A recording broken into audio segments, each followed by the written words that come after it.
It's Brainwash with Dr. Tom and Guitar Picks with Kyle Welch. This is my, it's an Ibanez S-Series 470, and it's, the main difference between this and the other guitar I had is that it has a Floyd Rose tremolo on it. You know, you'll recognize the sound as the,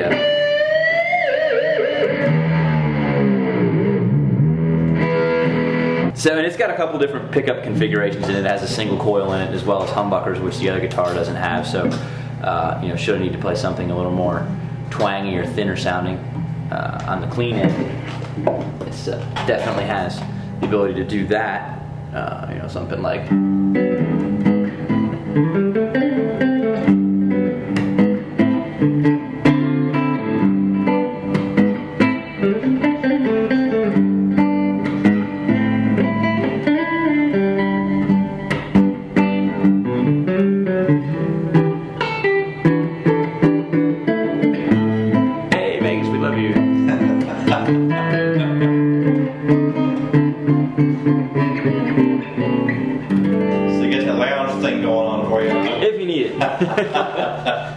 Back to the list, Holy Wars Megadeth.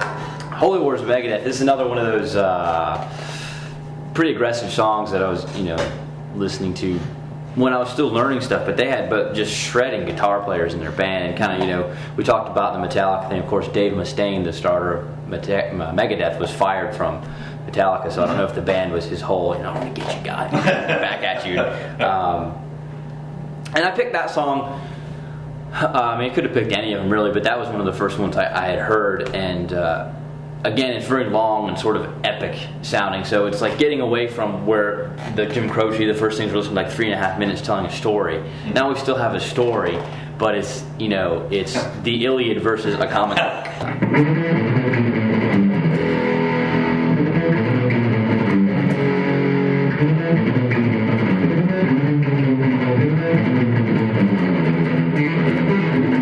The whole shred metal thing, and you go through all that, and the song kind of evolves. And even though it was the fast, kind of blistering thing, I thought the songwriting was really interesting because the guitar licks sort of evolve over the top of it, and you have dueling guitars, one part, and so you have all that, and then you get to the kind of the end, or maybe even the more towards the middle section, and it's a little slower.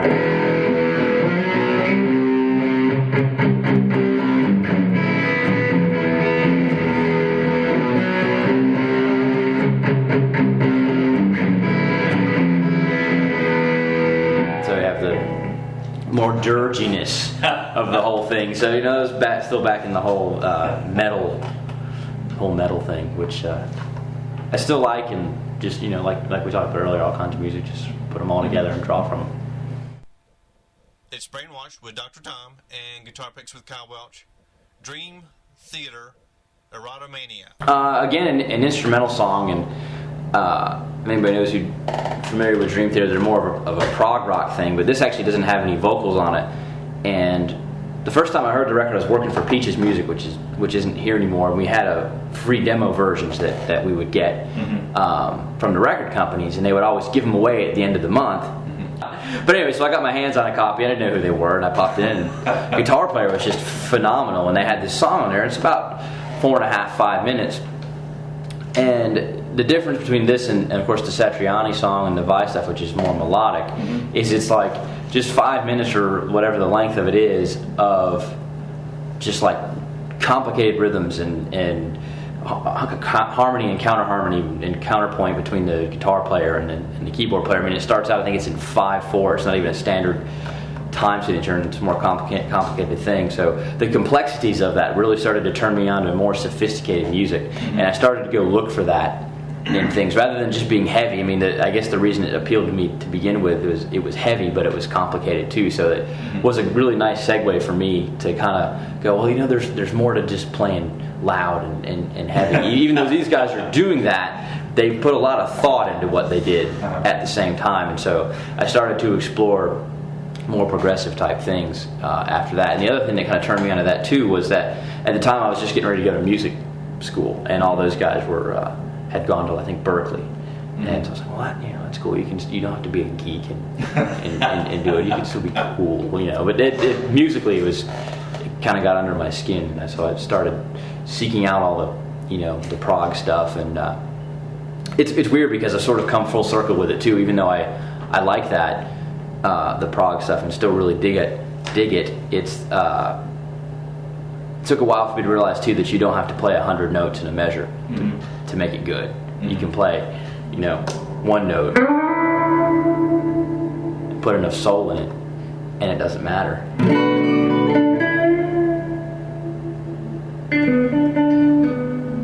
You say just as much as that as you can with 100 notes in a measure too. So interesting, yin and yang. It's Brainwashed with Dr. Tom and guitar picks with Kyle Welch, Charlie Parker, Donna Lee, Jaco Pastorius. The interesting thing about this is the first time I heard Donna Lee was I heard it played on bass by Jaco Pastorius, and that's actually the CD I'm going to give you is that. And I was like, wow, that's amazing. The melody is so complex, and to my understanding, the song was written by Charlie Parker over an existing chord progression that was kind of a standard. But they would have these jam sessions at these clubs, and a lot of guys would come sit in with them that really couldn't hack it. And so he said, well, I'm going to write this song that is so blistering that and is so fast. Of course, it's bebop, so it's just blazing. And if you are not up to par as a musician, then you won't even be able to hang. The thing that really got me about this song was that, like I said, the first time I heard it, it was played on bass. And I said, wow, it sounds really cool on bass. What would it sound like played on guitar? Because, of course, it was originally written to be played on saxophone. I heard Jaco do it, and I was like, wow, I gotta try that. So it sounds a little bit like this.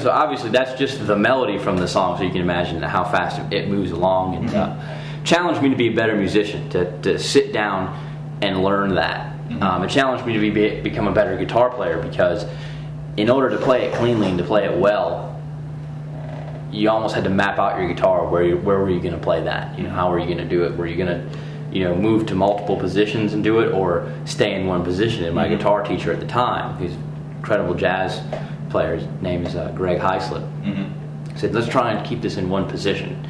And that sort of opened things up to me too, whereas I don't have to be playing all over the place to make a statement. So that's lesson learned from Charlie Parker. For non-guitarists, would you explain about that one position concept? Yeah, the interesting thing about the guitar is that you can play the same exact note in more than one spot. If I wanted to play a C, I could play it here, which is the 5th fret on my G string, or I could play that same C on the 1st fret on my B string. And so when you look at a piece of music for guitar, sometimes they will tell you where they want you to play, but other times they will not, and you sort of have to interpret it. So by staying in one position, basically you can play that in the 3rd position, which means that my 1st finger, which is the index finger on my left hand, is playing the 3rd fret. And so any note that happens on the 3rd fret, provided I'm not having to bar anything within reason, I'm going to generally take care of with my 1st finger. And so on up the neck, where the 4th fret will be my 2nd finger, the 5th fret my 3rd, and the 6th fret my 4th. And so, like I said, there is exceptions because you get into some finger crossing and stuff, so you can't always be it that way, but you're keeping your hand in the same general position and executing as many notes as possible there, because it's going to make it easier on you. You won't have to be making so many movements. Right. And it's kind of like, if it's not broken, don't fix it. Well, it's sort of like, if you don't have to move, don't. And it's for executing faster passages or even slower passages to make them sound smoother. I find that if you can stay in one position, it's generally better off. Like if you want to do a longer run, of course you need to span the whole neck. And I just covered about 15 frets in that, but then when I played the Donna Lee, I probably only covered a span of about 6 frets. So it sort of depends on the situation.